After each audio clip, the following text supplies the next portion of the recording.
Hello and howdy, everyone. A couple nights ago, I watched John Dies at the End, and I thoroughly enjoyed it. It's absolutely bizarre. I'm actually not quite sure what I want to give it. Basically falls between a 7 and an 8 for me.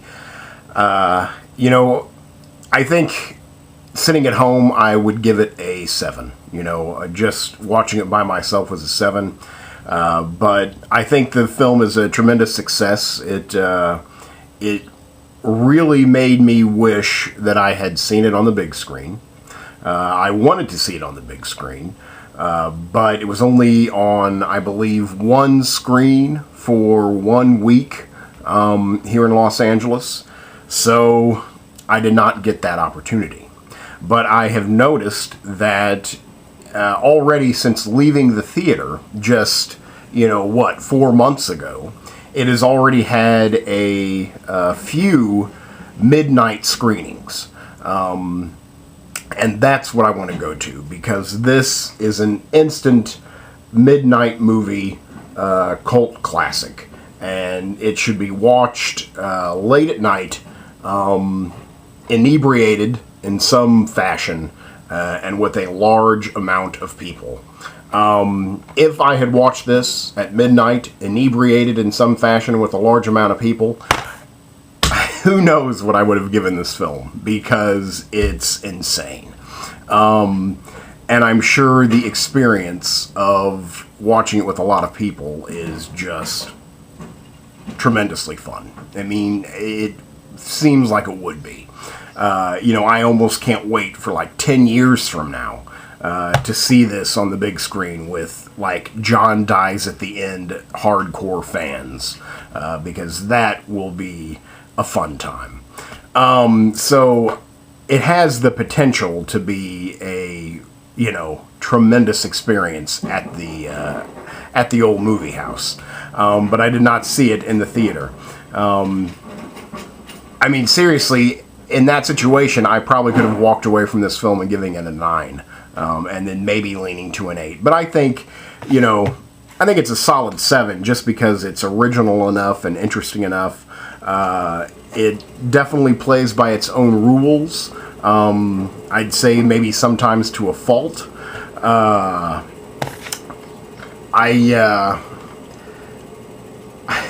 I really can't tell you what it's about. I don't so much like the description on the back of the box. It's basically about 2 high school guys. I believe they're in high school. They could be like college. At a party. I'm already trying to explain this to myself in my own mind, and I can't do it. But okay, they discover a drug that may not be a drug at all. It may be, in fact, a living thing that they inject into their bodies. It opens up their mind to other realities. Basically, it lifts the veil that is kept around us in our normal state. So we are able to see the things that are around us at all times. We are just too primitive to realize it, I think. And so they become kind of, and just because this word is right in front of my face, they become kind of Ghostbusters,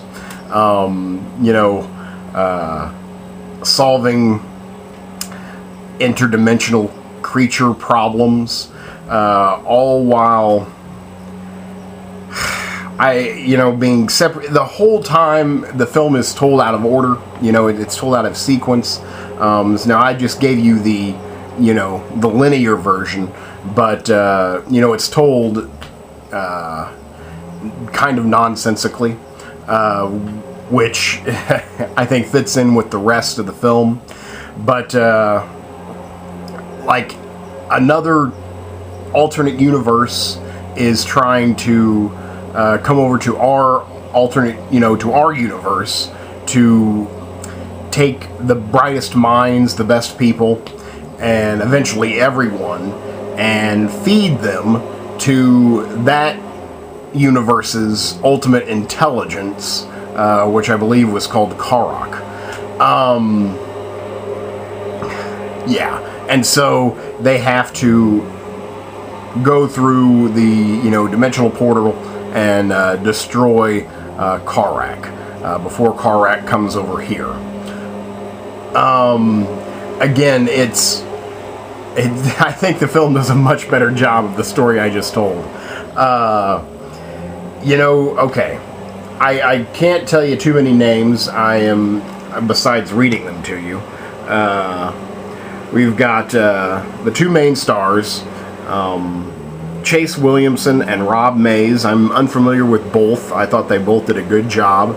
I mean, sometimes the acting is cheesy in this film, but at times everything is cheesy in the film. The film itself is cheese, briefly, I think.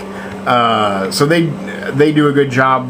Paul Giamatti, he's also a producer on this film. He's always great. He's Paul Giamatti. It's good to see him here. He plays a minimal role, I suppose, but he gets to flip out anyway, and that's why you want to see Paul Giamatti. Clancy Brown. Clancy Brown's been in everything. I think I will always kind of remember him for Pet Sematary. He was just, again, he's in a lot of stuff. But, I don't know. When I think of Clancy Brown, I go straight to Pet Sematary. And we've also got Glenn Turman, which I do not know. Doug Jones from the Hellboy movies. He was Abe Sapien. He's actually, even though he spends most of his career buried in makeup, I think he's rather recognizable. Maybe it's just his voice. And Daniel Roebuck, who I also don't know. Let's see here. Based on the story by David Wong, I thought this film succeeded at making me want to read the novel. Just because it really... You can tell that this story is built on tons and tons and tons of detail, and they just don't have the time to get to that here. So I really like the universe that I was introduced to here, and I wanted to know more about it. And I thought, well, hey, I'm going to have to read this novel. So the film succeeded in making me want to read and discover the source material. So it's based on a novel of the same name by David Wong. Let's see here. Here was the main reason I wanted to see it. Written for the screen and directed by Don Coscarelli.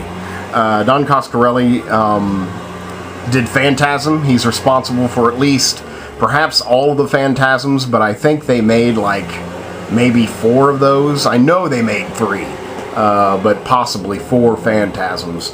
I actually never watched Phantasm. I have, but I never watched Phantasm back in the day. I never watched Phantasm until I saw Bubba Hotep. Don Coscarelli also did Bubba Hotep, the retirement home movie where Elvis Presley and John F. Kennedy fight the Mummy, which I thought was a tremendous film. I saw that twice in the theater. I don't think this quite reaches that, maybe the elegance of Bubba Hotep, but it and the simplicity of Bubba Hotep, but this is even far more bizarre, far more risky in terms of not, pretending the audience is dumb. It makes you follow the story. It challenges your perception of storytelling, I guess you could say. Bubba Hotep for me is easily an 8, and maybe even a 9. I kind of wish I owned Bubba Hotep. I'm proud to say that I saw that in the theater twice. I saw it by myself, and then I was like, what in the hell is going on here? My friends have to see this movie. So then on the second trip, I took people with me to try and, spread the love of Bubba Hotep.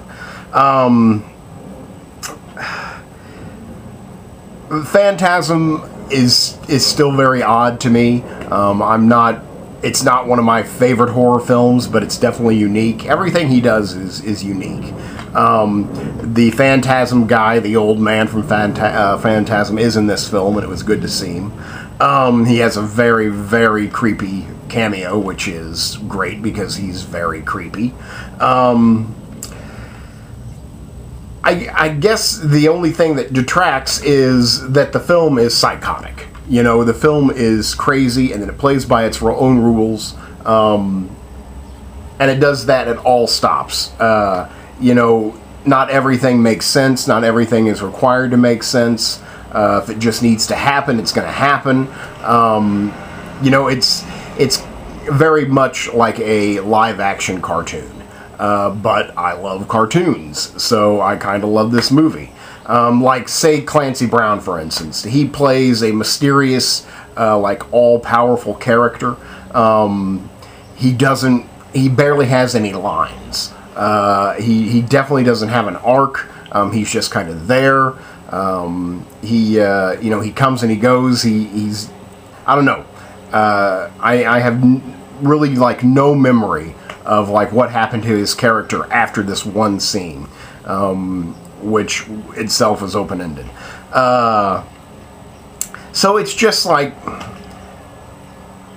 sometimes that psychotic behavior, that cartoon reality really pays off, and sometimes it doesn't.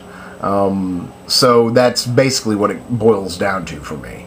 The special effects, that's why I like the film, is this film is overflowing with passion and love for cinema. And I just, you can just tell how much fun they had making it, and that comes off the screen, and you have fun watching it because they had fun making it. It's just one of those kinds of films where I don't see why you would want to hate on this film just because it's so much fun, and it just makes you want to have fun. So I don't get that, and I think there's enough here for your brain to keep on going. There's some really good scares, there's some really big laughs, so I think it succeeds at both being scary and funny, while, you know, kind of at the same time. The special, that's what's so great about it, is it honors those B movies, and by itself being a B movie. You know, the acting is cheesy. You know, the special effects are sometimes bad. But because it's made with love, it doesn't matter. It still somehow is perfect for the story. You know, I'm serious. I've seen as at least equal special effects on, you know, sci-fi original movies. So the special effects are not great. I would say that the character design, the creature designs, are really good. There was some really creepy, you know, aliens, monsters in here, demons, whatever you want to call them. I just had a really good time watching the movie. I don't know what else to say. I immediately went to watch it on the big screen. I thought all the acting was fine. It's just insane. It never stops. It's, you know, somewhat confusing a little bit. It definitely doesn't give you, you know, too much detail. That's, you know, why I think it succeeds at making you want to read the novel, is because it just scratches the surface of this obvious, you know, entire universe of, you know, of a creation by David Wong. In fact, the film ends with them going on another adventure. You know, the film is about an hour and 40 minutes. And for like the first hour, I was like, what is this movie about? What do they want to do? What's the goal? And then, like, the 15 minutes after that, oh, okay, you realize the goal. And then the 15 minutes after that, they complete the goal. And it's like, is it over? You know, I don't want it to be over. And I mean that, you know, I didn't want it to end. I wanted it to keep going. I was totally wrapped up in this story. And as the credits roll, like literally as the credits are rolling, they are going off on another adventure. A new adventure is beginning. And I'm like, well, don't end it now. Let's keep watching. What are they going to do? I don't want to stop. Keep going.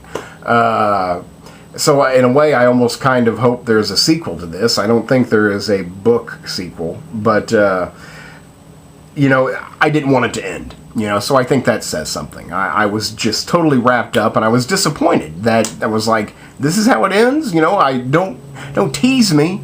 So again, it was a bittersweet ending because I didn't want it to end. But yet the ending kind of came out of nowhere just because, it was like, well, we've got to end this movie. Let's write the ending now. But yet, since it's told out of order and anything can happen, and it's, again, kind of a psychotic film, the ending, even though it seems just all of a sudden, seems rather appropriate. I don't know, the film is so crazy that you can make an argument, well, sure, that makes sense, because it kind of makes sense in context. I don't really know what else to say. I had a great time watching the film. I kind of want to give it an 8, but I can probably say a 7. But I had a really good time watching the movie, and I know if I ever saw this in the theater with a fanboy crowd, I might even give it a 9. I don't know, just because it's that much fun and it's quotable. It's smart. It's funny and it's scary, and it's thoroughly original. So I don't think there's, anything wrong with that. So, again, I have a tough time pinning down a number to this, but maybe I'll go for 8 just because I just had so much, fun watching it. So there you go. There's Don Corsicelli's John Dies at the End. Thanks much.